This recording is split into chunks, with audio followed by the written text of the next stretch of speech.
6-7 കാര്യങ്ങൾ എന്തായാലും നമുക്ക് ബാക്കിയാക്കാൻ പറ്റുന്ന, നോമ്പ് കഴിയുമ്പോഴും ബാക്കിയാക്കാൻ പറ്റുന്ന, അടുത്ത നോമ്പ് വരെയും പരിപാലിക്കാൻ പറ്റുന്ന, പ്രത്യേകിച്ച് വലിയ അധ്വാനങ്ങളില്ലാത്ത ആ കാര്യങ്ങൾ നിർവഹിക്കുക വഴി ജീവിതം പുതിയൊരു ട്രാക്കിലോടുന്ന 6-7 കാര്യങ്ങളാണ് ഇന്ന് നമ്മൾ പറയാൻ ശ്രമിക്കുന്നത്. അള്ളാഹു കാര്യങ്ങൾ ഭംഗിയായി പറയാനും പഠിക്കാനും പകർത്താനും ഒക്കെയുള്ള തൗഫീഖ് എനിക്കും നിങ്ങൾക്കൊക്കെ പ്രദാനം ചെയ്യുമാറാകട്ടെ എന്ന് പ്രാർത്ഥിക്കുകയാണ്. അതിലൊന്ന്, പടച്ച റബ്ബുമായുള്ള ഒഴിഞ്ഞിരിക്കുന്ന കുറച്ച് സമയം 24 മണിക്കൂറിനിടയിൽ നമുക്ക് ഉണ്ടാവുക എന്നുള്ളതാണ്.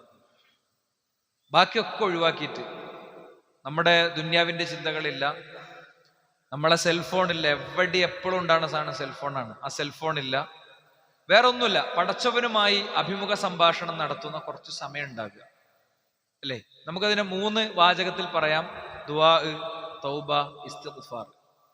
ദുആവും തൗബയും ഇസ്തിഗ്ഫാറും ഇപ്പം തന്നെ അങ്ങോട്ട് സെറ്റാക്കുക. നമുക്ക് നമസ്കാരം എന്തുകൊണ്ട് നിർവഹിക്കാൻ പറ്റുന്നു ചോദിച്ചു കഴിഞ്ഞാൽ അതിനൊരു സമയമുണ്ട് എന്നതുകൊണ്ടാണ് അത് നിർവഹിക്കാൻ പറ്റുന്നത്. അതേപോലെ ഈ റമദാൻ മാസത്തിൽ അള്ളാഹുവോട് ഞാൻ എന്തായാലും കുറച്ചു നേരം സംസാരിക്കും, മുനാജാത്ത് നടത്തും എന്ന നിലക്ക് കുറച്ച് സമയങ്ങൾ നമ്മൾ ജീവിതത്തിൽ സെറ്റാക്കുക. നോക്കൂ നിങ്ങൾ, അബൂ ഹുറൈറ റളിയല്ലാഹു അൻഹു ഉദ്ധരിക്കുന്ന ഒരു ഹദീസിൽ കാണാം: അജസുന്നാസി മൻ അജസ ഫി ദുആഇ. ജനങ്ങളിൽ ഏറ്റവും അശക്തൻ എന്ന് പറയുന്നത് ദുആഇന്റെ കാര്യത്തിൽ സമയം കണ്ടെത്താൻ കഴിയാത്ത ആളാണ്. എങ്ങനെ നോക്കിയാലും പ്രാർത്ഥനയ്ക്ക് സമയം കിട്ടൂല. പ്രാർത്ഥിക്കാനാണ്ട് ഇരുന്നാൽ അങ്ങനെ പ്രാർത്ഥിച്ചു തുടങ്ങിയിട്ട് പിന്നെ അത് അങ്ങനെ പോയിട്ടുണ്ടാവും, വേറെ എന്തെങ്കിലുമൊക്കെ ചിന്തയിൽ കൂടെ അങ്ങനെ ഉണ്ടായ അവസാനം കയ്യും താത്തിട്ടാണ് എണീറ്റ് പോകും. അതാണോ നമ്മുടെ അവസ്ഥ? എങ്കിൽ അത് തിരുത്തണം ഈ റമദാനോട് കൂടെ. ഈ റമദാനോട് കൂടെ അത് ഞാൻ തിരുത്തും. ഇന്ന് മുതൽ, ഇന്നത്തെ നിസ്കാരം, ഇന്നത്തെ ളുഹുർ, ഇന്നത്തെ ജുമാ സ്വല കഴിഞ്ഞതു മുതൽ ഞാൻ അത് തിരുത്തും. അല്ല, അപ്പൊ അതിന് സമയം കണ്ടെത്തുക എന്നുള്ളത് പ്രധാനമാണ്. സമയം അല്ലാഹു സുബ്ഹാനഹു വ തആല തന്നെ ചില പ്രത്യേക സമയങ്ങൾ പറഞ്ഞിട്ടുണ്ട്. ഒന്ന്, ഇപ്പം നമസ്കാരങ്ങൾക്കു ശേഷം ഉള്ള സമയം ഏറ്റവും പ്രധാനപ്പെട്ട സമയമാണ്. സുജൂദിലെ സമയം ഏറ്റവും പ്രധാനപ്പെട്ട സമയമാണ്. അതുപോലെ തന്നെ രാത്രിയുടെ 1/3 സമയം, ഒരു 3 മണി അല്ലെ, ആ ഒരു നേരൊക്കെ ആകുന്ന സമയം വളരെ പ്രധാനപ്പെട്ട സമയമാണ്. അതേപോലെ അർദ്ധരാത്രി പിന്നിടുന്ന സമയം പ്രധാനപ്പെട്ടതാണ്. യാത്രയിലെ സമയം വളരെ പ്രധാനപ്പെട്ടതാണ്. അപ്പൊ അതൊക്കെ നമ്മളൊന്ന് വ്യവസ്ഥാപിതമായി, ഇതിനൊരു പരിശീലനം ആവശ്യമാണ്. നിരന്തരമായ ഒരു മുജാഹദ എന്ന് പറയാം അറബിയിൽ. ഒരു കഠിന ശ്രമം ഉണ്ടെങ്കിലേ ഈ ലക്ഷ്യത്തിലേക്ക് എത്താൻ പറ്റുള്ളൂ. ആ ലക്ഷ്യത്തിലേക്ക് എത്തിക്കഴിഞ്ഞാൽ പിന്നെ റാഹത്തായിരിക്കും. നമ്മൾക്ക് ആ സംഗതി ആ സമയമാകുമ്പോൾ കൃത്യമായി ഓർമ്മ വരും. നമ്മളെ യാതൊരു പ്രയാസമില്ലാതെ നമുക്ക് ആ കാര്യങ്ങൾ നിർവഹിച്ചു പോകാൻ പറ്റും. നോക്കൂ നിങ്ങൾ, പ്രാർത്ഥന പടച്ചോൻ കേൾക്കണമെങ്കിൽ പടച്ചോൻ പറഞ്ഞ നിബന്ധനകളിൽ ഒന്നാണ് ഏത് കാലത്തും പടച്ചോനോട് മുനാജാത്ത് ഉണ്ടാകുക എന്നുള്ളത്. ഏത് കാലത്തും. പലപ്പോഴും ആർക്കെങ്കിലുമൊക്കെ ഒരു മെഡിക്കൽ റിപ്പോർട്ട് നെഗറ്റീവായി വരുമ്പോൾ, അല്ലെങ്കിൽ ഏറ്റവും പ്രിയപ്പെട്ട ഒരാൾ ആക്സിഡന്റ് പെടുമ്പോൾ, അല്ലെങ്കിൽ മോളുടെ കല്യാണം നോക്കുമ്പോൾ, കുട്ടീൻ്റെ പരീക്ഷയാകുമ്പോൾ, നമ്മളൊരു ഹജ്ജ് യാത്രക്ക് പുറപ്പെടുമ്പോൾ, അങ്ങനത്തെ സമയത്തൊക്കെ ആത്മാർത്ഥമായ പ്രാർത്ഥന ഉണ്ടാകും. അത് നമുക്ക് ദുരിതമുള്ള, പ്രയാസമുള്ള, അത്യാവശ്യമുള്ള സമയമാണ്. അപ്പൊ അത്യാവശ്യമുള്ള നേരത്ത് മാത്രം ചോദിക്കണവർക്ക് കൊടുക്കാനല്ല പടച്ചോന് വലിയ താല്പര്യം. ഏത് സമയത്തും. നോക്കൂ നിങ്ങൾ, ഒരു പ്രവാചകന്റെ ചരിത്രം ഞാൻ നേരത്തെ സൂചിപ്പിച്ചു പോയ, ഏതോ ഖുതുബയിൽ സൂചിപ്പിച്ചു പോയ ഒരു ഭാഗമാണ്, ഒന്നുകൂടി നിങ്ങൾ ഓർമ്മപ്പെടുത്തുകയാണ്. യൂനുസ് അലൈഹിസ്സലാം ഒരു നാട്ടിൽ പ്രബോധനത്തിന് നിയോഗിക്കപ്പെട്ട പ്രവാചകനാണ്. ആ നാട്ടിൽ നിന്ന് അദ്ദേഹം നാട്ടുകാരോട് പിണങ്ങി പോവുകയാണ്. എന്താ കാരണം? അള്ളാഹുവിന്റെ തൗഹീദ്, അള്ളാഹനെ മാത്രം ആരാധിക്കണമെന്ന് ജനങ്ങളോട് പറഞ്ഞ കുറെ അനിഷ്ടങ്ങൾ ഇങ്ങോട്ട് രൂപപ്പെടും അവിടെ. അത് പറയുന്ന ആളുടെ ശൈലി പ്രശ്നമൊന്നുമല്ല. പറയുന്ന ആൾക്ക് ശൈലി പ്രശ്നം ഉണ്ടെങ്കിൽ അയാൾ തിരുത്തണം, ഒരു സംശയമുണ്ട്. ജനങ്ങളുടെ മുന്നിൽ ഈ വിഷയം പറയുമ്പോൾ ഏറ്റവും വിനയത്തോടെയും ഏറ്റവും ബഹുമാനത്തോടെയും ജനങ്ങളുടെ കാലിന്റെ ചോട്ടിൽ കിടന്ന് പറയാൻ പഠിക്കണം. അതിൽ സംശയമൊന്നുമില്ല. അള്ളാഹുവിന്റെ തൗഹീദിന്റെ കാര്യമാണ്. നമ്മളെ ഒരു വാക്ക് തെറ്റിയിട്ട്, ഒരു വാക്ക് ഏറിയിട്ട് മനുഷ്യന്മാരാ കേൾക്കണ വയല് നിർത്തിപ്പോണ അവസ്ഥ ഒരിക്കലും ഉണ്ടാകാൻ പാടില്ല. യാതൊരു സംശയവും അതിലില്ല. ഫിറൗനോട് പറയുമ്പോൾ പോലും ഖൗലൻ ലയ്യിന് വേണമെന്നാ പറഞ്ഞത്. ഖൗലൻ ലയ്യിന് വേണമെന്ന് പറഞ്ഞത് അഡ്ജസ്റ്റ് ചെയ്ത് പറയാന്നല്ല, ഏറ്റവും വൃത്തിയുള്ള ഭാഷയിൽ ഏറ്റവും വ്യക്തമായി പറയാന്നാണ് അതിന്റെ അർത്ഥം. പക്ഷേ യൂനുസ് നബി അലൈഹി ഇസ്ലാം വഹയിന്റെ നാവുള്ള പ്രവാചകനാണ്. അദ്ദേഹം പറഞ്ഞിട്ട് പോലും ജനങ്ങൾ അദ്ദേഹത്തെ ശാരീരികമായി ദ്രോഹിച്ചു. അപ്പോഴാണ് കടപ്പുറത്ത് പോയി ഇങ്ങനെ നിന്ന് സങ്കടപ്പെട്ടിട്ട് ഒരു കപ്പൽ വരുന്നുണ്ട്, അതിലാണ് കയറി. ആ കപ്പലിൽ കയറി അദ്ദേഹം പോകുമ്പോൾ അതിൽ നിന്ന് അദ്ദേഹത്തിന് എടുത്തു ചാടേണ്ടി വന്ന കഥയും അദ്ദേഹത്തെ തിമിംഗലം വിഴുങ്ങിയ കഥയൊക്കെ നമുക്കറിയാം. അപ്പോ തൗഹീദിന്റെ കൂടെ നിൽക്കുന്നവർക്ക് കുറച്ച് പരിക്കൊക്കെ ഉണ്ടാവും. കുടുംബക്കാര് തെറ്റും, വീട്ടുകാർ തെറ്റും, കടയ്ക്ക് സ്ഥിരം സാധനം വാങ്ങാൻ വന്ന രണ്ടാൾ വരാതാകും, അപ്പൊ പടച്ചോൻ 10 ആളെ വേറെ തരും, വേറെ കാര്യമാണ് കേട്ടോ. അതേപോലെ തന്നെ ബിസിനസ്സിൽ ചിലപ്പോൾ കുറച്ച് പ്രശ്നം ഉണ്ടാവും. പ്രവർത്തിക്കുന്ന പൊളിറ്റിക്കൽ പാർട്ടിയിൽ നമ്മൾ ചെല്ലുമ്പോൾ പണ്ടത്തെ അത്ര സ്വീകാര്യത ഉണ്ടാവില്ല, പക്ഷെ പടച്ചോന്റെ അടുത്ത് ദർജ ഉയർന്നിട്ടുണ്ടാവും, ഒരു ബേജാറുമില്ല. ക്രമേണ എന്ത് ചെയ്യുന്നറിയോ, പടപ്പുകൾക്കിടയിലെ ദർജ പടച്ചോ നമുക്ക് മാറ്റിത്തരും ചെയ്യും. അത് അനുഭവങ്ങളുടെ സാക്ഷിയാണ് സുഹൃത്തുക്കളെ. അപ്പൊ എന്താണ് ഈ പ്രവാചകനെ കുറിച്ച് പറയുന്നിടത്ത് ഖുർആൻ പറയാണ്, ഫലൗല അന്നഹു കാന മിനൽ മുസബ്ബിഹീൻ, അദ്ദേഹം പടച്ചോനോട് നിരന്തരം ഇങ്ങനെ പ്രാർത്ഥിക്കുന്ന ഒരാളായിരുന്നില്ലെങ്കിൽ ലബിസ ഫീ ബത്നിഹി ഇലാ യൗമി യുബഅസൂൻ, ഒരു പക്ഷേ അന്ത്യദിനം വരെയും അദ്ദേഹം ആ തിമീങ്കലത്തിന്റെ വയറ്റിന്റെ ഉള്ളിൽ തന്നെ കിടക്കുമായിരുന്നു. പക്ഷെ അദ്ദേഹം പടച്ചോനോട് പ്രാർത്ഥിച്ചു, എന്താ അല്ലാഹുവേ എനിക്ക് പറ്റിപ്പോയി, എനിക്ക് പുറത്തിറങ്ങി എന്ന് പ്രാർത്ഥിച്ചു. അപ്പോഴോ പടച്ചോൻ എന്ത് ചെയ്തു, ഫനബദഹു ബിൽ അറാഹി വഹു സഖീം, വളരെ പരിക്ഷീണത്തോടു കൂടെ ക്ഷീണിതനായ അവസ്ഥയിൽ അദ്ദേഹത്തെ തിമീങ്കലം കൊണ്ടേറ്റ് ഒരു ഒഴിഞ്ഞൊരു സ്ഥലത്ത് കൊണ്ടേറ്റ് പിന്നെ പുറത്തേക്ക് തുപ്പി എന്നാണ്. അപ്പൊ ഒരു പ്രവാചകൻ പോലും, ഒരു പ്രവാചകന്റെ അവസ്ഥ പോലും ഇതാണ്. മാത്രമല്ല ഇതിന്റെ വ്യാഖ്യാനത്തിൽ പണ്ഡിതന്മാർ പറയുന്ന മറ്റൊരു കാര്യം, ചില കാര്യങ്ങൾ പടച്ചോൻ ചോദിച്ചാലേ തരുള്ളൂ എന്നാണ്, ചോദിച്ചിട്ടില്ലെങ്കിൽ തരൂല. അതാണ് അദ്ദേഹം ചോദിച്ചിട്ടില്ലായിരുന്നെങ്കിൽ അദ്ദേഹത്തിന്റെ ഉള്ളിൽ കിടക്കുമായിരുന്നു എന്ന് പറഞ്ഞു. അപ്പൊ ഫ്രീ ആയിട്ട് പടച്ചോൻ തരണം, ഈ ശ്വാസം, ഭക്ഷണം, വെള്ളമൊക്കെ പടച്ചോൻ ഫ്രീ ആയിട്ട് തരുന്നതാണ്. അത് പടച്ചോൻ റഹ്മാൻ ആയതുകൊണ്ടാണ്. അതിന്റെ കൂടെ റഹീമും കൂടിയാണ് പടച്ചോൻ. അപ്പൊ അതുകൊണ്ട് നമ്മൾ അങ്ങനത്തെ ഒരു മാനസികാവസ്ഥയ്ക്ക് എത്തണം. രണ്ടാമത്തെ ഒരു വിഷയം എന്താണെന്നറിയോ, നമുക്ക് ചോദിച്ചാൽ കിട്ടുന്ന ഉറപ്പിച്ചിട്ട് ചോദിക്കണം. ചോദിച്ചാൽ കിട്ടുന്ന ഉറപ്പിച്ച് ചോദിക്കുന്ന ആൾ പടച്ചോനോട് മാത്രമേ ചോദിക്കുള്ളൂ, വേറെ പടപ്പുകളുടെ ഓഹരി തേടി പോകൂല. നമ്മളെ വീട്ടിൽ, നമ്മളെ ശരീരത്തിൽ ഏലസ് ഉണ്ടാവൂല, ഐക്കൽ ഉണ്ടാവൂല. അതൊക്കെ കെട്ടിയവൻ നരകത്തിലാണെന്ന് അല്ലാഹുവിന്റെ റസൂൽ പഠിപ്പിച്ചിട്ടുണ്ട്.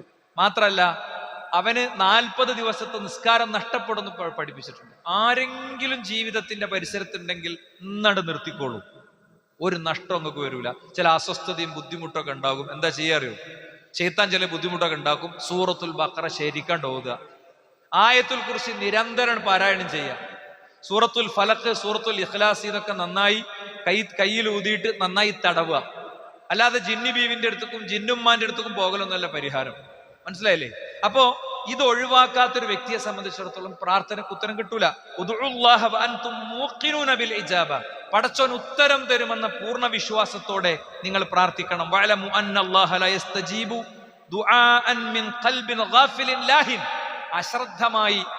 അശ്രദ്ധമായി പ്രാർത്ഥിക്കുന്ന ഒരാളുടെ പ്രാർത്ഥന പടച്ചോൻ കേൾക്കൂല. അസ്തഗ്ഫിറുല്ലാഹ് എന്നിങ്ങനെ പറയേണ്ടി ഇസ്തിഗ്ഫാർ 33 തൊട്ടൊക്കെ നടത്തുന്നുണ്ട്. പക്ഷെ മനസ്സിൽ മുഴുവൻ വേറെ എന്തൊക്കെയോ പരിപാടിയാണ്. ഇപ്പോഴാ ബസ് ചിന്ത ഉണ്ടാകുക, എങ്ങനെ ആയിരിക്കും, ഓനെ കാണോ മറ്റോനെ കിട്ടുമോ, ഇങ്ങനെ ആയിരിക്കും ചിന്ത ഉണ്ടാകുക.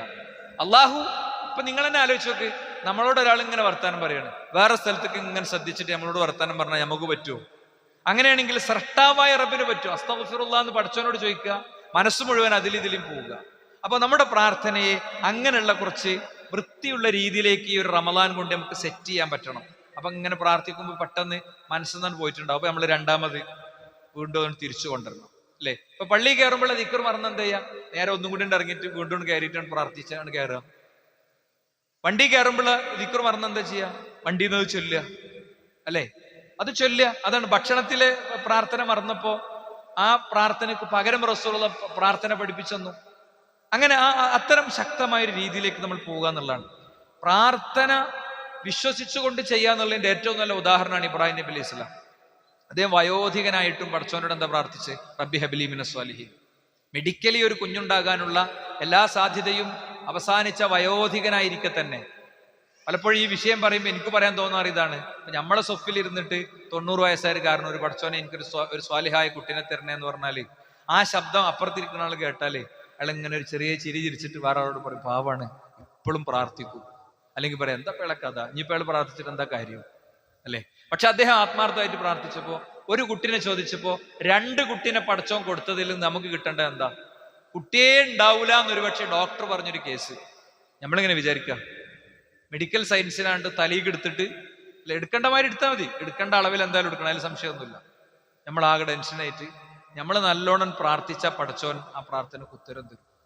ചിലപ്പോ മെഡിക്കൽ റിപ്പോർട്ടൊക്കെ വരും, എന്താ ഗർഭപാത്രത്തിലിരിക്കുന്ന കുഞ്ഞിനെ കുറിച്ച്, കുഞ്ഞിന് തലല്ല, കുഞ്ഞിന് കാലില്ല, കുഞ്ഞിന് മൂക്കില്ല എന്നൊക്കെ പറഞ്ഞ റിപ്പോർട്ട് വരും. വേഗം കൊണ്ടുപോയിട്ട് വെട്ടി നുറുക്കി പുറത്തേക്ക് ഇടലാണ്, അല്ലേ?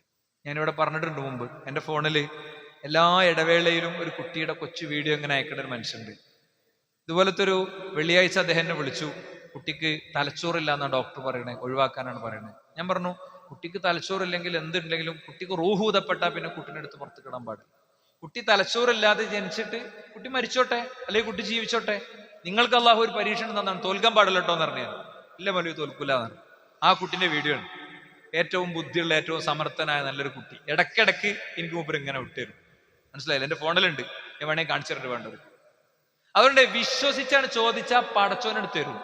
ഇനി എന്താ പ്രത്യേകം ശ്രദ്ധിക്കേണ്ട അറിയോ? ആ ചോദ്യത്തിന്റെ ഉത്തരം 2-3 രീതിയിലാണ് പടച്ചോൻ തരിക.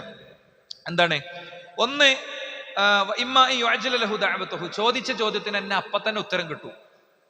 നമ്മള് ക്യാൻസറാന്നൊക്കെ പറഞ്ഞ് റിപ്പോർട്ടും കൊണ്ട് ചെന്ന് ഡോക്ടർ ഒന്നും കൂടി നമുക്കൊരു സെക്കൻഡ് ഒരു റിപ്പോർട്ട് എടുക്കാന്ന് പറയുമ്പോൾ ഡോക്ടർ പ്രശ്നമൊന്നുമില്ലല്ലോ എന്നറിയും, ഒരു പ്രശ്നമല്ലല്ലോ എന്നറിയും അല്ലേ. എൻ്റെ ഉപ്പന്റെ 12 കീമോ കഴിഞ്ഞതിന്റെ ശേഷം ഡോക്ടർ ടെസ്റ്റ് ചെയ്തിട്ട് പറഞ്ഞു വീണ്ടും രോഗം വളർന്നിട്ടുണ്ട്. സാധാരണ മെഡിക്കൽ സയൻസിൽ ഇല്ലാത്തൊരു സംഭവമാണ്. അപ്പൊ എനിക്ക് വളരെ അടുത്തറിയണ കോഴിക്കോടുള്ള എൻ്റെ ഏറ്റവും ആത്മമിത്രന്റെ ജ്യേഷ്ഠന്റെ സ്ഥാനത്ത് നിന്ന് റേഡിയോളജിസ്റ്റിനെ കാണിച്ചു. ഞാൻ നല്ലോണം പ്രാർത്ഥിച്ചു. അദ്ദേഹം പറഞ്ഞു അതൊന്നുമല്ല, അതാ സർജറിന്റെ സമയത്തുള്ള ഉണ്ടാണ്, മുറിവാണ്, അതൊന്നും പ്രശ്നമല്ല, കുറച്ച് ദിവസം കഴിയുമ്പോൾ മാറിക്കൊള്ളുന്നത്. മനസ്സിലായില്ലേ? ഞാൻ വിശ്വസിക്കണേ ഞാൻ പ്രാർത്ഥിച്ചതിന് പഠിച്ചൊന്ന ഉത്തരാണെന്നാണ്. അല്ലെങ്കിൽ വാപ്പാക്ക് വീണ്ടും റേഡിയേഷൻ തുടങ്ങും, വീണ്ടും കീമോ തുടങ്ങും. 10 കൊല്ലായി ഇവിടെ ഇരിക്കുന്നുണ്ട്. മനസ്സിലായില്ലേ? 3rd സ്റ്റേജ് ആണോ 4th സ്റ്റേജ് ആണോ സംശയമായിരുന്നു. എനിക്കൊരു സംശയം ഉണ്ടായിരുന്നില്ല മാറുന്നു. കാരണം ഞാൻ ഇസ്തിഹാർത്ത് ചെയ്തപ്പോൾ പഠിച്ചോനെ എനിക്ക് തോന്നിപ്പിച്ചെന്ന് മാറുന്നു. ചികിത്സിക്കണ്ടെന്ന് പറഞ്ഞ ആളുകൾ എനിക്കറിയാം. പക്ഷെ മൂപ്പരോട് ഇരിക്കുന്നുണ്ട്, മൂപ്പരകാര്യം ഒറ്റക്ക് ചെയ്യും. നമ്മൾ ആത്മാർത്ഥമായിട്ട് വിശ്വസിച്ച് പടപ്പുകൾ ഉണ്ടാകരുത് മനസ്സിൽ. ആദ്യം ഉറപ്പിക്കേണ്ട അതാണ്. നമ്മുടെ റബ്ബ് പറഞ്ഞതാണ്, വഖാല റബ്ബുക്കും ഉദ്ഉനി അസ്തജിബ് ലക്കും, ചോദിച്ചോ ഞാൻ ഉത്തരം തരാന്ന് റബ്ബ് പറഞ്ഞിട്ടുണ്ടെങ്കിൽ സുഹൃത്തുക്കളെ, ആ പ്രാർത്ഥനക്ക് റബ്ബ് ഉത്തരം തരും. 3 രീതിയിലാണ്. ഒന്ന് ചിലപ്പോൾ ചോദിച്ചാൽ അപ്പം തന്നെ തരും. ഇല്ലെങ്കിലോ പിന്നെ രണ്ടാമത്തെ ഒരു രീതി എന്ന് പറയുന്നത് പടച്ചോൻ എന്താ ചെയ്യുക, ഇമ്മ യുദ്ദഖറ ലഹു ഫിൽ ആഖിറ, പരലോകത്തേക്ക് വേണ്ടി അത് എടുത്തു പ്രാർത്ഥന അങ്ങനെ നിർവഹിക്കും. ഉത്തരം കിട്ടിയെന്ന് നമുക്ക് തോന്നുന്നില്ല, പക്ഷെ പരലോകത്ത് ചെല്ലുമ്പോൾ കാണാം ഇത് മുഴുവൻ മീസാനിൽ കനം തൂങ്ങുന്ന ഒരു അമലായിട്ടുണ്ടാവും. മൂന്നാമത്തത് എന്താണെന്നറിയോ, ഈ പ്രാർത്ഥനയ്ക്ക് ഉത്തരം കിട്ടിയില്ല, പക്ഷെ ഇതുപോലത്തെ പ്രശ്നങ്ങളിൽ നിന്ന് അവനെ രക്ഷിക്കും. ക്യാൻസർ മാറിയില്ല, പക്ഷെ ക്യാൻസറിന്റെ പെയിന് പഠിച്ചവൻ കുറച്ചെടുത്തു, ബുദ്ധിമുട്ടില്ലാതെ തീർന്നു, ചികിത്സക്ക് പൈസ കിട്ടി, ഇടങ്ങാറായില്ല. അല്ലെങ്കിൽ മൂപ്പർക്ക് വരേണ്ടിയിരുന്ന ക്യാൻസർ എന്ന് പഠിച്ചവൻ രക്ഷപ്പെടുത്തി. അതുകൊണ്ട് ആ ഒരു മാനസികാവസ്ഥ വേണം. മറ്റൊന്ന്, നമ്മൾ പ്രാർത്ഥിക്കുമ്പോൾ വിശ്വാസികളെ മുഴുവൻ ഉൾപ്പെടുത്തണം അല്ലെ. ഇന്നലെ തറാവീഹ് നമസ്കാരത്തിന് ശേഷം നമ്മൾ എടുത്തൊരു വിഷയമായിരുന്നു, കുറച്ച് ആളുകൾക്ക് അത് അറിയാം, ഞാൻ അത്ര ഡീറ്റെയിൽ ആയി പറയുന്നില്ല. വല്ലദീന ജാഉ മിൻ ബഅദിഹിം യഖൂലുന റബ്ബന ഗ്ഫിർ ലനാ വലി ഇഖ്വാനിൽ ലദീന സബഖൂനാ ബിൽ ഈമാൻ. വിശ്വാസിന്റെ പ്രത്യേകത എന്താ? ലോകത്ത് ജനിച്ചു മരിച്ചുപോയ ജീവിച്ചുകൊണ്ടിരിക്കുന്ന കോടാനക്കോടി കോടി കോടി കോടി മനുഷ്യരെ മുഴുവൻ ഇങ്ങനെ മനസ്സിൽ കാണും, എല്ലായിടത്തും ഉള്ളു. അങ്ങ് ഭക്ഷണപാത്രവും കൊണ്ട്, കാലിയായ ഭക്ഷണപാത്രവും കൊണ്ട് ഗസയിലൂടെ അലയുന്ന കുഞ്ഞിനെ ഓർമ്മ വരും.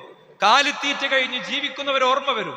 സ്വന്തം കുഞ്ഞിന് പാല് കൊടുക്കാൻ, മുലപ്പാലിന്റെ പ്രായത്തിൽ പാല് കൊടുക്കാനില്ലാഞ്ഞിട്ട് മുലയിൽ നിന്ന് പാല് വരാതെ കരഞ്ഞിരിക്കുന്ന ഉമ്മയെ വരും.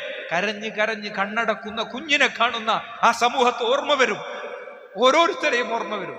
ലോകത്തെ കാഴ്ചയില്ലാത്തവരെ, ദുരിതങ്ങൾ അനുഭവിക്കുന്നവരെ, വിധവകളെ, അനാഥരെ, യതീമീങ്ങളെ ഒക്കെ ഓർമ്മ വരും.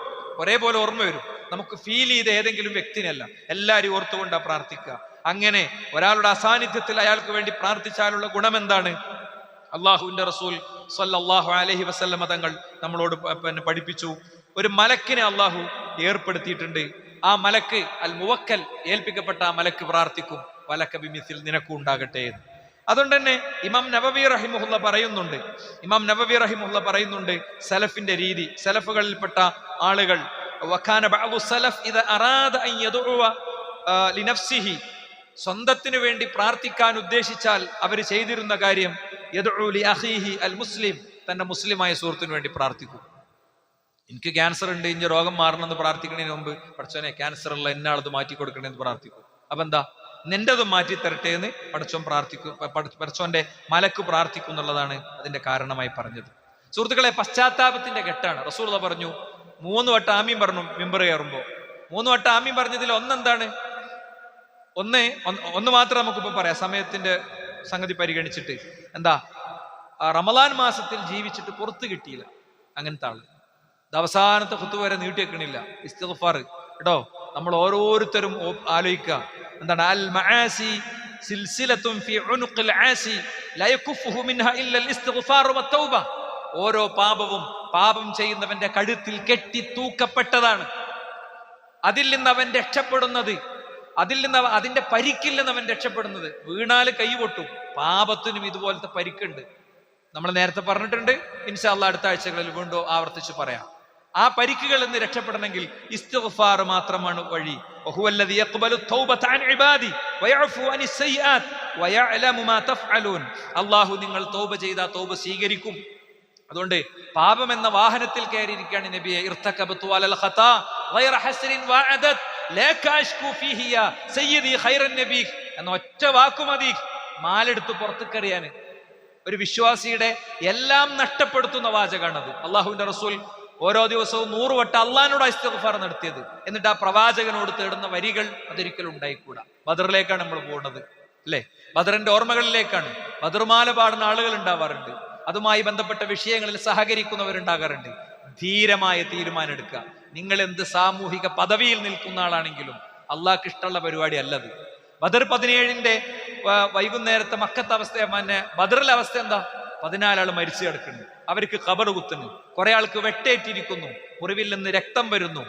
അത് കെട്ടിത്തുന്നാനുള്ള ആധുനിക സംവിധാനങ്ങളൊന്നുമില്ല, പരുത്തി തുണിയില്ല, ഒന്നുമില്ല. അത്രയും പ്രയാസപ്പെടുന്ന ഒരു സ്ഥലത്ത് അവരിങ്ങനെ മറവ് ചെയ്യാനുള്ള ഖബർ ഒരുക്കുന്ന നേരത്ത് ഉള്ളിൽ മുഴുവൻ വിശ്വാസത്തിന്റെ വിജയത്തിന്റെ സന്തോഷം ഉണ്ടാകുമ്പോഴും സങ്കടപ്പെടുകയാണ്. ഒരു പക്ഷിക്കുഞ്ഞിനെ അതിന്റെ കൂട്ടിൽ നിന്ന് എടുത്തിട്ട് അതിന് രൂക്ഷമായി വിമർശിച്ച ആളാ റസൂലുള്ളാഹ്. കൊണ്ടേക്കാ കുഞ്ഞിനെ. ആ പക്ഷിക്കുഞ്ഞിന്റെ കരച്ചിൽ കേൾക്കാൻ റസൂലുള്ളാഹിക്ക് പറ്റൂല. ഉറുമ്പുകൾ ഇങ്ങനെ ചാലിട്ട് വരിയിട്ട് പോകുമ്പോ ആ ഉറുമ്പുകൾ പാചകം ചെയ്യുന്ന ആളോട് പറഞ്ഞു അവരുടെ മേലെ തീക്കണൽ വീണ് ശ്രദ്ധിക്കണം. പ്രസവിച്ച് കിടക്കുന്ന പട്ടിനെ കണ്ടപ്പോ ആ പട്ടിക്ക് സെക്യൂരിറ്റി ഏർപ്പെടുത്തി റസൂലുള്ളാഹ്. ആ പ്രവാചകൻ എങ്ങനെ 14 ആൾ മരിച്ചു കിടക്കുന്ന സഹിക്കാൻ പറ്റുക? സഹോദരന്മാരെ, 14 ആൾ മരിച്ചു കിടക്കുന്നത് എങ്ങനെ സഹിക്കാൻ പറ്റുക? രക്തസാക്ഷികൾ. അവിടെ കണ്ണീരിന്റെ ഈടാണ്. നമ്മളെ നാടുകളിൽ നല്ല ചൂട് ബിരിയാണി വിളമ്പുന്ന സമയമാണത്, അല്ലേ? ആഘോഷത്തിമിർപ്പിന്റെ സമയമാണ്. അതുകൊണ്ട് ആലോചിച്ചോളി, നല്ലോണം ആലോചിച്ചോളൂ. ഓരോരുത്തർക്കും വ്യക്തിപരമായി തീരുമാനം എടുക്കാനുള്ള സ്വാതന്ത്ര്യമുണ്ട്. നമ്മളെ ആർക്കും അടിപ്പെട്ട് ജീവിക്കേണ്ടവരല്ല. അതുകൊണ്ട് സുഹൃത്തുക്കളെ, ഈ ഒരു സംഗതി നമ്മൾ ഗൗരവപൂർവ്വം കാണണം. അപ്പൊ ഒന്ന് ഞാൻ പറയണത്, പടച്ചോനായിട്ട് സംസാരിക്കാനും സംഭാഷണം നടത്താനും കുറച്ച് സമയങ്ങൾ ഉണ്ടാക്കി വെക്കണം. അത് നിസ്കാരത്തിന്റെ ശേഷവും അല്ലാത്ത സമയമൊക്കെ അത് ശീലിച്ച് ഇനിയുള്ള 20 ദിവസം കൊണ്ട് റമദാൻ കഴിഞ്ഞാലും നമ്മളാണ്ട് അറിയാതെ ഇരുന്നു പോകണം അവിടെ. എന്നിട്ട് പടച്ചോനോടാണ് പറയണം, ഒക്കെ വിഷയങ്ങളൊക്കെ പറയണേ. അങ്ങനത്തെ ഒരാളായി മാറണം. രണ്ടാമത്തെ നമസ്കാരത്തിന്റെ കാര്യമാണ്. നമസ്കാരം ശ്രദ്ധിക്കാത്ത ആളുകൾക്ക് സമൂഹത്തിലുണ്ട്. മാ സലക്കക്കും ഫീ സഖർ ഖാലു ലം നകു മിനൽ മുസല്ലീൻ. നരകക്കാരോട് ചോദിക്കുകയാണ്, നിങ്ങൾ എങ്ങനെ നരകത്തിലെത്തി? ഞങ്ങൾ നിസ്കരിച്ചിരുന്നില്ല എന്നാണ് അതിന്റെ കാരണം പറഞ്ഞത്. അതുകൊണ്ട് എല്ലാ വക്തും നിസ്കരിക്കാത്തവരും, എല്ലാ വക്തും സമയത്തിന് നിസ്കരിക്കാത്തവരും, എല്ലാ വക്തും ജമാഅത്തായിട്ട് നിസ്കരിക്കാത്തവരും 3 കാറ്റഗറി ഉണ്ട് മുസ്ലിം സമുദായത്തിൽ. കുറച്ചൊക്കെ നിസ്കരിക്കും, ഒട്ടും നിസ്കരിക്കാത്തവരുണ്ട്. കുറച്ചൊക്കെ നിസ്കരിക്കും, എല്ലാതും നിസ്കരിക്കും, പക്ഷെ സമയം തെറ്റി നിസ്കരിക്കും. എല്ലാതും നിസ്കരിക്കും, പക്ഷെ ജമാഅത്തായിട്ട് നിസ്കരിക്കൂല. ഇവരൊക്കെ പ്രതികളാണ്. തിരുത്തണം. നമ്മൾ തിരുത്തിക്കോളൂ സുഹൃത്തുക്കളെ. അതിന്റെ മാറ്റം ജീവിതത്തിൽ കാണും. മനസ്സിന് പുതിയൊരു അവസ്ഥ വരാണ്ട്. മനസ്സിന്റെ അവസ്ഥ അനുഭവത്തിൽ നിന്ന് മാത്രമേ കിട്ടുള്ളൂ. നോക്കൂ നിങ്ങൾ, പ്രവാചകൻ ആർക്ക് മാത്രമേ ഇളവ് കൊടുത്തിട്ടുള്ളൂ? അൽ മജ്നൂൻ ഹത്ത യുൻഫിഖ. ഭ്രാന്തനായ ഒരാൾ ഭ്രാന്ത് മാറുന്നത് വരെ. ഭ്രാന്തുണ്ടായിരുന്ന കാലത്ത് നിസ്കാരം അവന് ബാധ്യതല്ല, അവൻ വീട്ടേണ്ടതില്ല കേട്ടോ. കുട്ടി പ്രായപൂർത്തിയാകണത് വരെ. കുട്ടിയാകുമ്പോ നിസ്കരിക്കൽ അവന് നിർബന്ധമല്ല.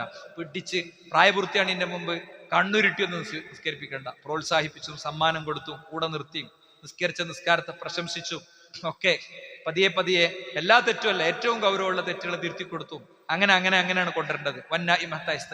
ഉറങ്ങിക്കിടക്കുന്ന ഒരു മനുഷ്യൻ അറിയാതെ ഉറങ്ങിപ്പോയ ഒരാൾക്ക് അയാൾ ഉണർന്നാൽ ഉടനെ നിസ്കരിക്കുക എന്നുള്ളതാണ്. അല്ലാത്ത ഒരു ഒഴിവ് കഴിവതിലില്ല. മാത്രമല്ല, പേരുകൊണ്ട് മാത്രം ഒരാൾ മുസ്ലിം ആവില്ല.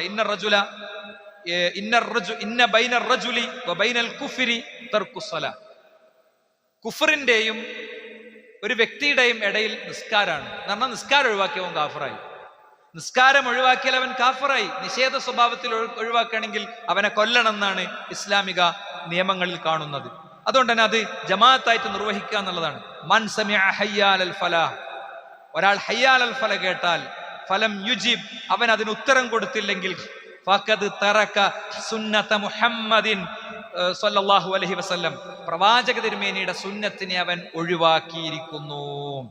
ഇനി മറ്റൊരു വാചകത്തിൽ നമുക്ക് കാണാൻ കഴിയും, മൻ സമിഅ നിദാ ഫലം യുജിബ്, ഒരു വ്യക്തി ബാങ്ക് കേട്ടു അതിന് ഉത്തരം കൊടുത്തില്ലെങ്കിൽ, ഉത്തരം കൊടുക്കാറുന്ന ആ വാക്കുകൾക്ക് ഇങ്ങനെ മറുപടി കൊടുക്കാന്നല്ല, നിസ്കാരത്തിന് പള്ളി പോകുന്നതാണ്. ഫലാ സ്വലാത്ത ലഹു, ഓന്റെ നിസ്കാരം പഠിച്ചോ സ്വീകരിക്കൂല.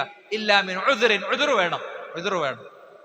ഉദ്റ് വേണം. എന്താ സർജറി ഡെസ്കിൽ കിടക്കുകയാണ്, അല്ലെങ്കിൽ വാപ്പാന്റെ സർജറി നടക്കുകയാണ്, അതിന് സൈൻ ചെയ്ത് കൊടുക്കേണ്ട ആളാണ്, അല്ലെങ്കിൽ ഒരു യാത്രയിലാണ്, ഇങ്ങനെ കൃത്യമായ ഉദ്റുണ്ടാകണം, ഇല്ലെങ്കിൽ നിസ്കാരം ഉണ്ടാവില്ല എന്നാണ്. അപ്പോ വീട്ടിൽ നിന്ന് കുത്തിമറിഞ്ഞ് എണീറ്റ് പോണ പരിപാടി അത് റമളാൻ മാസത്തിൽ പോലും നിർത്താൻ പറ്റിയിട്ടില്ലെങ്കിൽ, സുബഹിന് പൊങ്ങാൻ പറ്റിയിട്ടില്ലെങ്കിൽ മുസ്ലിം എന്നുള്ള അഡ്രസ്സിൽ മരിച്ചു പോയിക്കൊള്ളുന്നില്ല, വിശ്വാസി എന്നുള്ള അഡ്രസ്സിൽ മരിച്ചു പോയിക്കൊള്ളുന്നില്ല. ഇത് ഇത്ര പ്രയാസം വരാനുള്ള കാരണം എന്താ അറിയോ? ഇത്ര പ്രയാസമുള്ള കാരണം വരാൻ നമുക്ക് നിഫാഖിന്റെ പ്രതിസന്ധി ഉണ്ട് എന്നുള്ളതാണ്. നിഫാഖിന്റെ പ്രതിസന്ധി ഉണ്ട്, അത് അടുത്ത ഹദീസുകൾ വായിക്കുമ്പോൾ മനസ്സിലാകും. മാത്രല്ല റസൂലുള്ളാഹിന്റെ ഹദീസ് എത്രത്തോളം ഗൗരവമാണ് നോക്കൂ നിങ്ങൾ. മാ മിൻ സലാസത്തിൻ ഫീ ഖറിയത്തിൻ വലാ ബദ്വിൻ, ഒരു ഗ്രാമത്തിലോ അല്ലെങ്കിൽ ഒരു മരുഭൂമിയിലോ ഒരാളുണ്ട്, ലാ തുഖാമു ഫീഹിമുസ്സലാ ഇല്ലാ ഖദ് ഇസ്തഹവദ അലൈഹിമുശ് ശൈത്വാൻ. എന്താണ്? അവിടെ നിസ്കാരം നിർവഹിക്കപ്പെട്ടിട്ടില്ലെങ്കിൽ ശൈത്താൻ അവരെ അതിജീവിക്കും. ഫഅലൈക്കും ബിൽ ജമാഅ, നിങ്ങൾ ഒന്നിച്ച് ജമാഅത്തായിട്ടാണ് നിലനിൽക്കേണ്ടത്. നിസ്കാരത്തിൽ മാത്രമല്ല, എവിടെയും നിങ്ങൾ സംഘമായിട്ടാണ് നിലനിൽക്കേണ്ടത്. ഒറ്റപ്പെട്ട് നിൽക്കുന്ന ആളെ ശൈത്താൻ തട്ടിക്കൊണ്ടുപോകും. അതുകൊണ്ടാണ് ഷെയ്ഖ് അൽബാനി റഹിമഹുല്ലാ വകൂനു മഅ സ്വാദിഖീൻ, നിങ്ങൾ സത്യം പറയുന്നവരുടെ കൂടെ നിൽക്കണം എന്ന ഹദീസിനെ ഉദ്ധരിച്ചുകൊണ്ട് ഒറ്റക്കൊറ്റക്ക് നിൽക്കല്ല, ഒരു സംഘമായി ഒരു ടീമിന്റെ ഭാഗമായി നിൽക്കണം എന്ന് നിർദ്ദേശിച്ചത്. നോക്കൂ നിങ്ങൾ, ഇതുകൊണ്ട് തീരുന്നില്ല. വീട്ടിൽ നിസ്കരിക്കുന്ന വ്യക്തിനെ പറ്റി പറയണം. ഇബ്നു മസ്ഊദ് റളിയല്ലാഹു പറയാണ്, വലൗ അന്നകും സ്വല്ലൈതും ഫീ ബുയൂതികും കമാ യുസല്ലി ഹാദൽ മുതഖല്ലിഫ്, വീട്ടിൽ വൈകി നിസ്കരിക്കുന്ന പിന്തി നിൽക്കുന്ന ഈ മനുഷ്യനെ പോലെ നിങ്ങൾ നിസ്കരിക്കുകയാണെങ്കിൽ ലതറക്തും സുന്നത നബിയിക്കും, നിങ്ങൾ നിങ്ങളുടെ നബിയുടെ ചര്യയാണ് ഒഴിവാക്കിയത്. വലൗ തറക്തും സുന്നത നബിയിക്കും, നിങ്ങളുടെ നബിയുടെ ചര്യ നിങ്ങൾ ഒഴിവാക്കിയാൽ ലവലൽതും, നിങ്ങൾ വഴിതെറ്റിപ്പോകും. ആ വഴികേട് ഏതുവരെ എത്താം? ആ വഴികേട് നമുക്ക് ബോധ്യപ്പെടപ്പോഴാണ് മലക്കുൽ മൗത്ത് വന്ന് കണ്ണു മലക്കുമ്പോൾ മാത്രമേ ബോധ്യപ്പെടുള്ളൂ കേട്ടോ. വഴികേടിൽ എത്തിപ്പെട്ട ഒരു മനുഷ്യന്റെ ഏറ്റവും വലിയ നഷ്ടതാണ്. അതുകൊണ്ട് മുൻഗാമികളായ വ്യക്തികൾ രോഗികളാകുമ്പോൾ പോലും വന്നിട്ടുണ്ട് എന്നാണ്. കാന റബീഉ ബിൻ ഖൈസം ഖദ് സഖത ശഖ്ഖുഹു ഫിൽ ഫാലിജ് ഫകാന യഖ്റുജു ഇല സ്വലാത്തി യതവക്കഉ അലാ റിജ്ലൈനി. എന്താ യതവക്കഉ അലാ റിജ്ലൈനി? ഒരു വീണ് പരിക്ക് പറ്റിയ ഒരു വ്യക്തി, അദ്ദേഹത്തിന്റെ രണ്ട് കാലിൽ ഇങ്ങനെ ഞൊണ്ടി അദ്ദേഹം എന്ത് ചെയ്തിരുന്നു? പള്ളിയിലേക്ക് വന്നിരുന്നു. അപ്പോ അദ്ദേഹത്തോട് ചോദിച്ചു, യാ അബാ മുഹമ്മദ്, മക്കളെ പേര് കൂട്ടിയിട്ടാണ് വിളിക്കുക കേട്ടോ, കുഞ്ഞത്ത് എന്നാണ് എനിക്ക് പറയാം.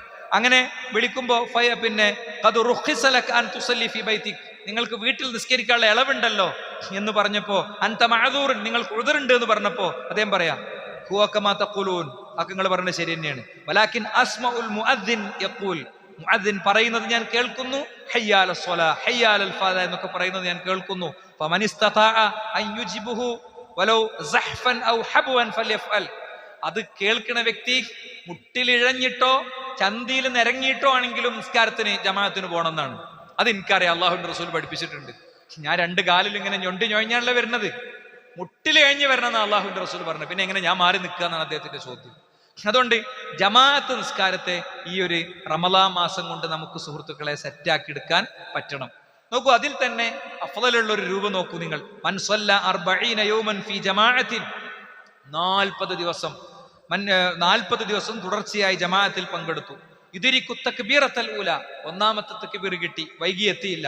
കുത്തിബ ലഹു ബറാഅത്താനി, അവന് 2 സുരക്ഷിതത്വമുണ്ട്. ബറാഅത്തു മിനന്നാർ, ഒന്ന് നരകത്തിൽ നിന്നുള്ളത്, ബറാഅത്തു മിനൻ നിഫാഖ്, 2 കാപട്യത്തിൽ നിന്നുള്ളത്. അപ്പോ 40 ദിവസം ജമാഅത്ത് ഒഴിവാക്കൂല എന്ന് തീരുമാനിച്ചു. ഇവിടെ ഇരിക്കുന്ന ഒരാൾ എന്നോട് ചോദിച്ചു, പിന്നെ ഞാൻ പള്ളിയിൽ മാത്രം ജമാഅത്ത് നിസ്കരിക്കുള്ളൂ എന്ന് തീരുമാനിച്ച ഒരാളാണ്. ഖുർആൻ ക്ലാസ് നടക്കുമ്പോ അവിടെ പള്ളി അല്ലല്ലോ, അപ്പൊ അതിന്റെ ഒരു വിധി എന്താണ്? അങ്ങനെയൊക്കെ സൂക്ഷ്മമായി ചിന്തിച്ച് കാര്യങ്ങൾ നിർവഹിക്കാൻ പറ്റുക എന്ന് പറഞ്ഞ ജീവിതത്തിലൊരു തൗഫീഖാണ് പ്രിയപ്പെട്ടവർ, ജീവിതത്തിലൊരു തൗഫീഖാണ്. നോക്കൂ നിങ്ങൾ, മഹാനായ ഉമർ ഇബ്നുൽ ഖത്താബ് റളിയല്ലാഹു അൻഹു, അദ്ദേഹത്തിന്റെ ഒരു അസർ നഷ്ടപ്പെട്ടു. അദ്ദേഹം പറയാം, ഇന്നാ ലില്ലാഹി വ ഇന്നാ ഇലൈഹി റാജിഊൻ, നമ്മൾ മരിക്കുമ്പോൾ മാത്രം, ഒരാൾ മരിച്ചു എന്ന് കേൾക്കുമ്പോൾ മാത്രം ചൊല്ലാനുള്ളത് അല്ലേ? മരിച്ചു എന്ന് കേൾക്കുമ്പോൾ മാത്രം ചൊല്ലാനുള്ളതാണ് ഇത് പലർക്കും. അദ്ദേഹത്തിന്റെ നിസ്കാരം നഷ്ടപ്പെട്ടപ്പോൾ അദ്ദേഹം പറഞ്ഞതാണ്, ഫാത്തത്തുനി സ്വലാത്തുൽ അസ്ർ ഫിൽ ജമാഅ, എനിക്ക് സ്വലാത്തുൽ അസ്ർ നഷ്ടപ്പെട്ടിരിക്കുന്നു. ഞാൻ പറയുന്നു, ഉഷ്ഹിദുക്കും അന്ന ഹഇതി ഹാദാ അലൽ മസാകീനി സദഖ, ഞാൻ ജോലി ചെയ്തുകൊണ്ടിരുന്ന കൃഷിസ്ഥലമാണ് എന്നെ പറ്റിച്ചത്, അതുകൊണ്ട് അത് ഞാൻ മിസ്കീനുകൾക്ക് സ്വതക്കയായി കൊടുത്തിരിക്കുന്നു. ഹാത്തിം അൽ അസം റഹിമഹുള്ള പറയാണ്, ഫാത്തത്തുനി സ്വലാത്തുൻ ഫിൽ ജമാഅ, എനിക്ക് ഒരു ജമാഅത്ത് നിസ്കാരം നഷ്ടപ്പെട്ടു. ഫഗസാനി അബൂ ഇസ്ഹാഖ് അൽ ബുഖാരി വഹദ, അബൂ ഇസ്ഹാഖ് അൽ ബുഖാരി മാത്രമാണ് എന്റെ അടുത്ത് തഅസിയത്തുമായി വന്നത്, കരഞ്ഞിരിക്കണം എന്നെ ആശ്വസിപ്പിക്കാൻ വന്നത്. വലൗ മാതലി വലദുൻ, എനിക്കൊരു കുഞ്ഞ് ജനിച്ച് ആ കുഞ്ഞ് മരിച്ചിരുന്നെങ്കിൽ ലഗസാനി അക്തറ മിൻ 10,000, 10,000-ലധികം മനുഷ്യന്മാർ വരുമായിരുന്നു. ലിഅന്ന മുസീബത്തദ്ദീനി അഹ്വനു ഇൻദന്നാസി മിൻ മുസീബത്തിദ് ദുനിയ, ജനങ്ങൾക്ക് ദുന്യാവിന്റെ മുസീബത്താണ് ദീനിന്റെ മുസീബത്തിനേക്കാളും വലുത് എന്ന് അദ്ദേഹം പറയാണ്. മാത്രല്ല, സലഫുകളിൽപ്പെട്ട ചിലർ പറഞ്ഞത്, മാ ഫാത്തത് അഹദുൻ സ്വലാത്തുൽ ജമാഅ ഇല്ലാ ബിദംബിൻ അസ്വാബഹു, എന്തെങ്കിലും ഒരു തെറ്റ് ചെയ്താലാണ് ജമാഅത്ത് നിസ്കാരം അയാൾക്ക് നഷ്ടപ്പെടുക എന്നാണ്. നോക്കൂ നിങ്ങൾ. അപ്പൊ ഇതിൽ ഇങ്ങനെയാണ്, ഞാൻ സുബഹി ഒറ്റ നിസ്കാരം മാത്രം എടുത്തിരുന്നു, നമുക്ക് സമയത്തിന്റെ പരിമിതി ഉള്ളതുകൊണ്ട് ഞാൻ പോകണില്ല. സുബഹി മാത്രം നിസ്കരിക്കുന്ന ഒരു വ്യക്തി, അങ്ങനല്ല, സുബഹി ജമാഅത്ത് നിർവഹിക്കുന്ന ഒരു വ്യക്തി, അയാൾക്ക് കിട്ടുന്ന 10 നേട്ടങ്ങൾ അത് മറ്റൊരു ഖുതുബയിൽ നമുക്ക് പറയാം. ഏത് വിഷയം നമുക്ക് ബോധ്യപ്പെടാൻ വേണ്ടി 10 പോയിന്റ് ഞാൻ എടുത്തു വെച്ചിരുന്നു. പക്ഷേ സമയത്തിന്റെ പരിമിതി ഉള്ളതുകൊണ്ട് ഇന്ന് അങ്ങോട്ട് പോകണില്ല. ഒരു വിവരങ്ങൾ അറിയാം, സുബഹി സ്വല ജമാഅത്തായിട്ട് നിർവഹിക്കുന്ന വ്യക്തിക്ക് 10 നേട്ടം അള്ളാഹുവിന്റെ റസൂൽ സല്ലല്ലാഹു അലൈഹി വസല്ലം തങ്ങൾ നമ്മളെ പഠിപ്പിച്ചിട്ടുണ്ട്. അപ്പൊ ഇനി ബാക്കിയുള്ള നിസ്കാരങ്ങൾ അസറിന് വേറുണ്ട്. അപ്പോ ഇത് നമ്മൾ ഇത്രയും വലിയൊരു കാര്യം കൊച്ചു കൊച്ചു കാരണങ്ങൾ പറഞ്ഞ് ഒഴിവാക്കരുത്. 10, 100, 200 ഒക്കെ പേഷ്യൻസിനെ നോക്കുന്ന ഡോക്ടേഴ്സ്, പെയിന്റിങ് ജോലി നിർവഹിക്കണം. അപ്പൊ എനിക്കറിയാം, ഇത് പെയിന്റ് ചെയ്ത സുഹൃത്തിന് എനിക്കറിയാം, ഓരോ ഭക്തനും അയാളുടെ കയ്യിലുള്ളതൊക്കെ കഴുകി വൃത്തിയാക്കി അയാളിവിടെ ഒന്ന് നിസ്കരിക്കും, വീണ്ടും പഴയ ഡ്രസ്സ് ഇടും, വീണ്ടും കൈമാക്കും. നമ്മൾ വെറുതെ പറയാം പണിന്റെ അടിയിൽ പറ്റുമെന്നാണ്. പണിന്റെ അടിയിലും പറ്റും. വിശ്വാസികൾക്ക് മാത്രം പടച്ചോൻ തന്നൊരു കാര്യമാണ്, എന്താ അറിയോ? വിശ്വാസികൾക്ക് മാത്രം പടച്ചോൻ തന്നൊരു കാര്യമാണ്, അന്തിമ ഉമ്മത്തിന്, മുത്തറസൂലുള്ളാഹിന്റെ ഉമ്മത്തിന് തന്നൊരു കാര്യമാണ്. ഭൂമിയെ മുഴുവൻ നിസ്കാരസ്ഥലാക്കിയിരിക്കുന്നു. മുമ്പ് കഴിഞ്ഞ ചില പ്രവാചകന്മാരുടെ ജനങ്ങൾക്ക് നിശ്ചയിക്കപ്പെട്ട പള്ളിയിൽ തന്നെ പോകേണ്ടിയിരുന്നു. നിങ്ങൾ 5 ആളുണ്ടെങ്കിൽ, പണിസ്ഥലത്താണെങ്കിൽ നിങ്ങൾ അവിടുന്ന് ജമാഅത്താക്കണം. ഇനി അതിന്റെ പേരിൽ 10 മിനിറ്റ് അങ്ങനെ ചെയ്യുന്ന ആളുകൾ എനിക്കറിയാം. ഈ സൊഫിൽ ഇരിക്കുന്ന ആളുകളെ നിസ്കാരത്തിനൊക്കെ സമയം എടുക്കണോണ്ട് 4:30 ഉള്ളത് 5 മണി വരെ ജോലി ചെയ്യും. 5 മണി വരെ ജോലി ചെയ്യും. അങ്ങനത്തെ ആളുകൾ നമ്മുടെ സമൂഹത്തിലുണ്ട്. നമ്മുടെ സമൂഹത്തിൽ അങ്ങനെ സൂക്ഷിക്കണവർക്ക് അവരുടെ ജീവിതത്തിന് അതിൻ്റെതായ പ്രൊട്ടക്ഷനും കിട്ടുന്നുണ്ട്. അപ്പോ നിസ്കാരാണ് രണ്ടാമത് നമുക്ക് സെറ്റാക്കുള്ളത്. മൂന്നാമത്തത് സ്വതക്കയാണ് സുഹൃത്തുക്കളെ. സംഭവം എന്താ അറിയോ? കയ്യിലുള്ളതൊക്കെ തിന്നും കുടിച്ചും തീരും. നോക്കൂ നിങ്ങൾ, അള്ളാഹുവിന്റെ റസൂൽ സല്ലല്ലാഹു അലൈഹി വസല്ലം തങ്ങൾ പറയാണ് ഒരു വ്യക്തിയോട്, ഇല്ലാമ അക്കൽത ഫഅഫ്നൈത, നീ കഴിച്ചത് അങ്ങനെ തീരും. വാൽബസ്ത ഫഅൽബൈത, അത് ഫഅബ്ലൈത, നീ ധരിച്ചത് അത് നുരുമ്പിച്ചു തീരും. വതസദ്ദഖത ഫഅംദൈത, നീ സ്വതക്ക കൊടുത്തത് എനിക്ക് അവിടെ ഉണ്ടാകും. അപ്പൊ കുറച്ച് സ്വതക്കയുടെ ശീലം വേണം. സ്വതക്ക കൊടുക്കണേ വലിയ പൈസക്കാരനാകണം എന്നാണ് പൊതുവേ ഉള്ളൊരു ചിന്ത. 50 പൈസ സ്വതക്കയാണ് സഹോദര. ആ ബക്കറ്റിൽ 50 പൈസ ഇട്ടാൽ അത് സ്വതക്കയാണ്. 1 റുപ്യ സ്വതക്കയാണ്, 10 റുപ്യ സ്വതക്കയാണ്, 50 റുപ്യ സ്വതക്കയാണ്. അതിന് തൗഫീഖ് ഉണ്ടാവുക എന്നുള്ളത് ജീവിതത്തിൽ ഒരു പ്രധാന കാര്യമാണ്. നമ്മൾ കൊടുക്കുന്ന ഒരു ഓഹരി, ആ ഓഹരി അത് അള്ളാഹിനെ സംബന്ധിച്ചിടത്തോളം ചിലപ്പോൾ അത് വലുതായിരിക്കും. നോക്കൂ നിങ്ങൾ, ഒരു കാരക്ക സ്വതക്ക കൊടുത്താലുള്ള അവസ്ഥയെ സംബന്ധിച്ച് അള്ളാഹുവിന്റെ റസൂല് പറയാണ്, മാ തസദ്ദഖ അഹദും ബിസദഖത്തിൻ മിൻ തയ്യിബിൻ, നല്ല ഒരു സ്വതക്കയും ഒരു വ്യക്തി സ്വതക്ക ചെയ്യുന്നില്ല. എന്നിട്ട് പറയാം, അള്ളാഹ്ക്ക് തൊയ്യീബ് മാത്രമേ പറ്റുള്ളൂ, അള്ളാഹ്ക്ക് നല്ലത് മാത്രമേ പറ്റുള്ളൂ. ആയുസ്സിന്റെ നല്ല കാലം മുഴുവൻ തെണ്ടിത്തിരിഞ്ഞ് തമ്മാടിത്തം കാണിച്ച് അങ്ങനെ അടിച്ചു പൊളിച്ച് നടന്ന് അവസാനം ആയുസ്സിന്റെ ഏറ്റവും അവസാനത്തില് ചക്രശ്വാസം വലിക്കണ സമയത്ത് ഏറ്റവും ദുർബലമായത് പഠിച്ചവന് കൊടുക്കുക. അങ്ങനല്ല വേണ്ടേ. ആയുസ്സിലെ ഏറ്റവും ഉന്മേഷമുള്ള ഊർജമുള്ള സമയം തന്നെയാണ് ഏറ്റവും ശ്രദ്ധിക്കേണ്ടത്. എന്തു സമ്പത്താണെങ്കിലും ഒക്കെ സമ്പത്തിൽ ഏറ്റവും നല്ലത് നോക്കിയാണ് കൊടുക്കേണ്ടത്. അങ്ങനെ ഒരു വ്യക്തി ചെയ്യുകയാണെങ്കിൽ അല്ലാഹു സുബ്ഹാനഹു വ തആല ഇല്ലാ അഖദഹ അർറഹ്മാനു ബിയമീനി, അല്ലാഹു അവന്റെ വലതു കരം കൊണ്ട് അത് സ്വീകരിക്കും. വൈൻ കാന തംറ, റസൂൽ ഉദാഹരണം പറയാണ്, അതൊരു ഈത്തപ്പഴമാണ് എന്ന് വിചാരിക്കുക. ഫതർബു ഫീ കഫ്ഫിർ റഹ്മാനി ഹത്താ തകൂന അഅലം മിനൽ ജബൽ. പടച്ച റബ്ബ് എന്ത് ചെയ്യുന്നറിയോ? അവന്റെ വലത് കൈയിലിട്ടിട്ട് അതിനെ വളർത്തും. എങ്ങനെ? നിങ്ങൾ കൊടുത്തൊരു കാരക്കയെ പടച്ചോൻ ഒരു വലിയ പർവ്വത സമാനമാക്കി വളർത്തും. കമാ യുറബ്ബി അഹദുക്കും ഫൽവഹു ഔ ഫസീലഹു, നിങ്ങളുടെ ഈത്തപ്പന ചെടിയെ നിങ്ങൾ വളർത്തുന്നത് പോലെ പടച്ചോനത് വളർത്തും. അപ്പൊ പടച്ചോനെ നമ്മൾ കൊടുക്കണം ഓരോ സദക്കയും വളരെ വലിയ നിലക്കാണ് റബ്ബ് സ്വീകരിക്കുന്നത് കേട്ടോ. അപ്പൊ അതുകൊണ്ട് സ്വതക്ക നമ്മൾ ശീലാക്കുക എന്നുള്ളതാണ്. സ്വതക്ക നമ്മൾ ശീലാക്കുക. ഇപ്പോ കേരളത്തിൽ നമ്മൾ നടപ്പിലാക്കുന്ന ഒരു പദ്ധതിയാണ് ഈദ് കിസ്വ. എന്താ ഈദ് കിസ്വ? പെരുന്നാൾ ദിവസം പുതിയ വസ്ത്രം വാങ്ങാൻ യാതൊരു നിർവാഹവുമില്ലാത്ത കുറേ കുട്ടികളുണ്ട്. നമ്മളെടുത്തുണ്ട് ഒരു 100, 150, 200 കുട്ടികളുടെ ലിസ്റ്റ് തരാം. എന്നിട്ട് നിങ്ങൾ പരിശോധിച്ചോളി ഇതിലെ കുട്ടികൾക്ക് അതിനുള്ള വകുപ്പുണ്ടോ അല്ലേ. വകുപ്പുണ്ടെങ്കിൽ നമ്മൾ വെട്ടിയിട്ട് പകരം വേറെ ആളെ ചേർക്കും. അത്ര പക്കയാണ് ലിസ്റ്റ്. മനസ്സിലായില്ലേ? ഒരു കുട്ടിക്ക് 1200 രൂപയാണ് ചെലവ്. 1200 രൂപ നമ്മൾ എന്താ ചെയ്യുക? ഏതെങ്കിലും ടെക്സ്റ്റൈൽസിൽ ഏൽപ്പിക്കും. ആ ടെക്സ്റ്റൈൽസിലേക്കുള്ള ഒരു ടോക്കണും കൊടുക്കും. കഴിഞ്ഞ കുറെ വർഷങ്ങളായി 10-15 വർഷമായി നടത്തി വരുന്ന ഒരു പ്രൊജക്റ്റാണ്. സഹോദരന്മാരെ, നമുക്കെന്താ ഒരു 1200 കൊടുത്തൂടെ? ഇല്ല, ഒരു പകുതി പൈസ ഒരു 600 കൊടുത്തൂടെ? നമ്മളെ കുട്ടിയേക്ക് നമ്മൾ ഡ്രസ്സ് എടുക്കണില്ലേ? അപ്പൊ അങ്ങനെ ഒക്കേഷണലി നമുക്ക് ചെയ്യാൻ പറ്റിയ സ്വതക്കുകളുണ്ട്. പല നിലക്കും ചെയ്യാൻ പറ്റിയ സ്വതക്കുകളുണ്ട്. ഇപ്പൊ CH സെന്ററിന്റെ കളക്ഷന്റെ ദിവസമാണ് ഇന്ന്. ഇൻഷാ അല്ലാഹ് വിശദമായി പറയുന്നുണ്ട്. നമ്മൾ അത്തരം കാര്യങ്ങളിലൊക്കെ ഇടപെട്ട് കൊടുക്കുക എന്നുള്ളതാണ് സ്വതക്ക ശീലമാക്കുക എന്നുള്ളതുകൊണ്ട് ഉദ്ദേശിച്ചത്. ചെറുതും വലുതുമായതൊക്കെ. വലുത് കൊടുക്കണതിന് മാത്രമൊന്നുമല്ല പറയാം. പക്ഷെ എന്ന് നമ്മളൊരു ചെറുത് കൊടുക്കണവരാകരുത്. പരിക്കുള്ള ഓഹരി കൊടുക്കണം. അതേപോലെ ജാരിയായ പുണ്യങ്ങൾ ഉണ്ടാകും. ജാരിയായ പുണ്യങ്ങൾ, പള്ളിക്ക് കൊടുക്കുന്നത്, കിണറിന് കൊടുക്കുന്നത്, ഇതൊക്കെ ജാരിയായ പുണ്യങ്ങളാണ്. അതും പരിഗണിക്കണം. 4-മത്തെ ഒരു കാര്യം എന്താ അറിയോ? അദ്കാർ ശീലമാക്കുക എന്നുള്ളതാണ്. വളരെ വേഗത്തിൽ നമുക്ക് അതുകൂടി പറയാം. അദ്കാർ ശീലമാക്കാണ്. ഫദ്കുറൂനി അദ്കുറുക്കും. നമ്മൾ അള്ളാഹിനെ ഓർത്ത അള്ളാഹുവിന്റെ മലഉൽ അലയിൽ അള്ളാഹുവിന്റെ അടുത്ത് നമ്മൾ ഓർക്കും. എൻ്റെ അടിമ എന്നെ സ്മരിച്ചിരിക്കും, നമ്മളെ പേര് പറയും, നമ്മൾ അനുസ്മരിക്കും. അപ്പോ അദ്കാർ ശീലമാക്കുന്ന ഒരു വ്യക്തിയെ സംബന്ധിച്ചിടത്തോളം അള്ളാഹുവിന്റെ റസൂലിന്റെ ഒറ്റ ഹദീസ് വായിച്ചാൽ മതി. അലാ ഉനബ്ബിഉക്കും ബിഖൈരി അഅമാലിക്കും വഅസ്കാഹ ഇൻദ മലീകിക്കും. ഏറ്റവും ഉന്നതമായ, ഏറ്റവും പരിശുദ്ധമായ റബ്ബിന്റെ അടുത്തുള്ള ഒരു അമല്. വാർഫഉഹാ ഫീ ദറജാതിക്കും, ഏറ്റവും ശ്രേഷ്ഠമായ സ്ഥാനത്ത് നിൽക്കുന്ന ഒന്ന്. വഖൈറുൻ ലക്കും മിൻ ഇഅതാഇ ദഹബി വൽ വരിഖ്, സ്വർണവും വെള്ളിയും കൊടുക്കുന്നതിലേറെ മഹത്തരമായ ഒരു കാര്യമാണ്. വഖൈറുൻ ലക്കും മിൻ അൻ തൽഖു അദുവക്കും, ശത്രുവിനെ കണ്ടുമുട്ടി നിങ്ങൾ യുദ്ധം നയിക്കുന്ന, രക്തസാക്ഷിത്വം വരിക്കുന്ന പോരാട്ടത്തെക്കാളും വലുതാണ്. ഫതദ്രിബു അനാഖഹും വയദ്രിബു അനാഖക്കും, അവർ നിങ്ങളുടെ കഴുത്തിന് വെട്ടുന്നു, അവരുടെ കഴുത്തിന് നിങ്ങൾ വെട്ടുന്നു. അങ്ങനത്തെ ഒരു അടർക്കളത്തിലെ പോരാട്ടത്തെക്കാളും വലുതാണ്, സ്വർണം കൊടുക്കുന്നതിനേക്കാളും വലുതാണ്, വെള്ളിയെക്കാളും വലുതാണ്. റസൂൽ പറഞ്ഞു കഴിഞ്ഞപ്പോ ഒരു സ്വഹാബി ചാടിന് എണ്ണീട് ചോദിച്ചു, നബി എന്താ നബി അത്? നമുക്ക് തോന്നി അങ്ങനെ സ്വർണം കൊടുക്കണിലേറെ, വെള്ളി കൊടുക്കണിലേറെ, അങ്ങനെ അള്ളാഹുവിന്റെ അടുത്ത് ഏറ്റവും ദർജയുള്ള യുദ്ധഭൂമിയിൽ പോരാടുന്നതിനേക്കാളും ശ്രേഷ്ഠമായത് എന്ന് വെച്ചപ്പോ പറയാ ദിക്റുല്ലാഹി അസ്സ വജല്ല, അള്ളാഹിനെ ഓർക്കുക. ഏറ്റവും വലിയ ഓർമ്മ എന്താ? ഹറാമ് ചെയ്യണ നേരത്ത് അള്ളാഹിനെ ഓർത്തിട്ട് ഇന്ന് പിൻവാങ്ങുക. ഓരോ സമയത്തും സ്ഥലത്തുമുള്ള ദിക്റുകൾ ചൊല്ലുക. എപ്പോഴും നിന്റെ നാവിങ്ങനെ ദിക്റുകൾ കൊണ്ട് നിലനിൽക്കട്ടെ എന്നുള്ളൊരവസ്ഥയാണ്. അപ്പോ ആ ദിക്റുകൾ അവിടെ നമുക്കൊരു ചതി പറ്റും. എന്താ അറിയോ? പല ജാതി അച്ചടിച്ചു വരുന്ന ബുക്ക് നോക്കിയിട്ട് ചൊല്ലും. ഭയങ്കര പുണ്യം പ്രഖ്യാപിച്ചിട്ടുണ്ടാവും, ഭയങ്കര പദങ്ങളായിരിക്കും. നമുക്ക് അർത്ഥം അറിയാത്ത ഒരു ദിക്റും ചൊല്ലരുത്. ഞാനതാ പറയാം.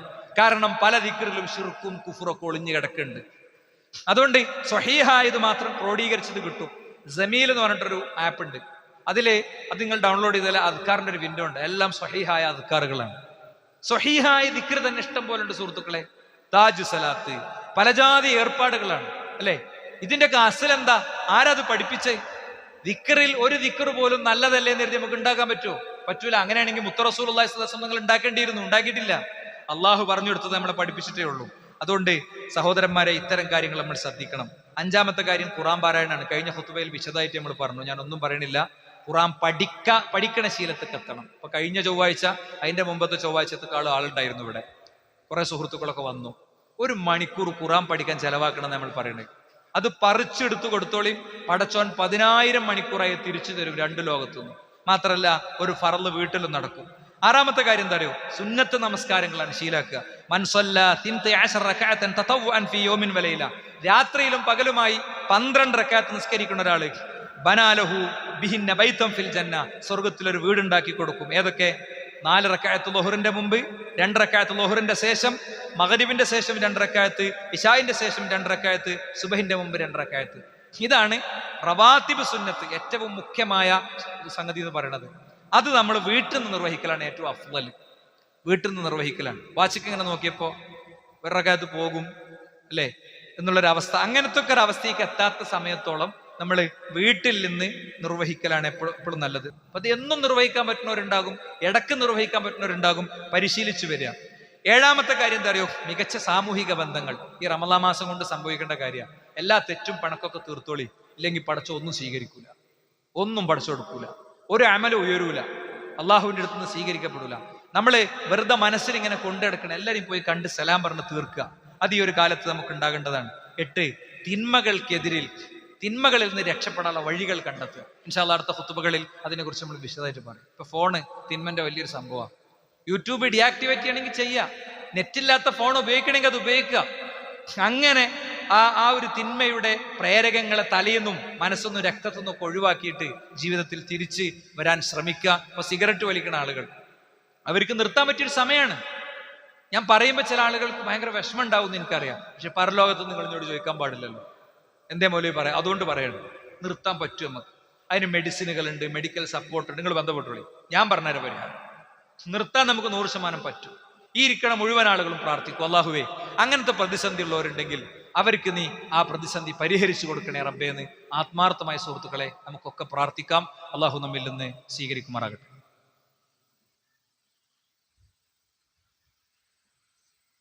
അൽഹംദുലില്ലാഹി വസ്സലാത്തു വസ്സലാമു അലാ റസൂലില്ലാഹി വഅലാ ആലിഹി വസഹബിഹി അജ്മഈൻ. അമ്മാ ബഅദ്. സർട്ടാവും സംരക്ഷകനുമായ റബ്ബിനെ ജീവിതത്തിന്റെ എല്ലാ മേഖലയിലും സൂക്ഷിക്കണേ എന്ന് ഒരിക്കൽ കൂടി ഉണർത്തുകയാണ്, ഉത്ബോധിപ്പിക്കുകയാണ്. സഹോദരങ്ങളെ, ജീവിതത്തിന്റെ എല്ലാ മേഖലയിലും നമ്മൾ ചിട്ടപ്പെടുത്തി സെറ്റാക്കി കൊണ്ടുവരേണ്ട കുറച്ച് കാര്യങ്ങളെക്കുറിച്ചാണ് ഞാൻ പറഞ്ഞത്. അപ്പോൾ ഈ പറഞ്ഞ കാര്യങ്ങളിൽ ഇപ്പോൾ അള്ളാഹുവിനോട് സംസാരിക്കാൻ, സംഭാഷണം നടത്താൻ കുറച്ച് സമയം കണ്ടെത്തണം. നിസ്കാരം ശരിയാക്കി എടുക്കണം. സുന്നത്ത് നിസ്കാരം നമ്മൾ തുടങ്ങണം. ദിക്റുകൾ തുടങ്ങണം. അതുപോലെ തന്നെ ഖുർആൻ പാരായണവും ഖുർആൻ പഠനമൊക്കെ ശരിയാക്കണം. അതേപോലെ തന്നെ സാമൂഹിക ബന്ധങ്ങൾ ശരിയാക്കണം. തിന്മയിൽ നിന്ന് രക്ഷപ്പെടാനുള്ള വഴി നോക്കണം എന്നൊക്കെ പറഞ്ഞത്, അത് നമ്മളൊന്ന് ഡിസ്കസ് ചെയ്യണം വീട്ടിൽ. ഞാനതാ പറയാം, വീട്ടിലൊന്ന് ഡിസ്കസ് ചെയ്യണം.